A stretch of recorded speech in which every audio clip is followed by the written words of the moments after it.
मराठा आरक्षण आंदोलनातील मृतांच्या वारसांना मदत जाहीर झालेली आहे। 8 जिल्ह्यांमधील 34 व्यक्तींच्या कायदेशीर वारसदारांना आता मदत जाहीर करण्यात आली आहे। 10 लाख रुपयांप्रमाणे 3,40,00,000 रुपये मंजूर झाले। 34 व्यक्तींच्या कुटुंबाला मदत मिळणं बाकी होतं, तर 275 मृत व्यक्तींच्या वारसदारांसाठी 27,50,00,000 रुपये आधीच मंजूर करण्यात आलेले आहेत।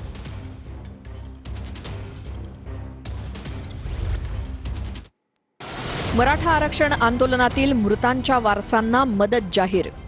8 जिल्ह्यातील 34 व्यक्तींच्या कायदेशीर वारसदारांना प्रत्येकी 10 लाखांची मदत जाहीर करण्यात आली। प्रत्येकी 10 लाखांप्रमाणे एकूण 3,40,00,000 सरकारनं मंजूर केलेत। मराठा आंदोलनात एकूण 309 आंदोलकांचा मृत्यू झाला होता। मृत व्यक्तींच्या वारसदारांसाठी एकूण 27,50,00,000ची मदत मंजूर केली। 34 मृत आंदोलकांच्या कुटुंबियांना अद्याप मदत मिळणं बाकी होती। यामध्ये बीडमधील 15, धाराशिवचे 5, परभणीचे 4, हिंगोलीचे 4, नांदेडचे 3, जालन्यातील 1, छत्रपती संभाजीनगरमधील 1 आणि लातूरमधील 1 अशा वारसांचा समावेश आहे। राधाकृष्ण विखे पाटलांनी मुख्यमंत्री फडणवीसांची चर्चा करून उर्वरित वारसांना तातडीनं मदत देण्याची ग्वाही दिली।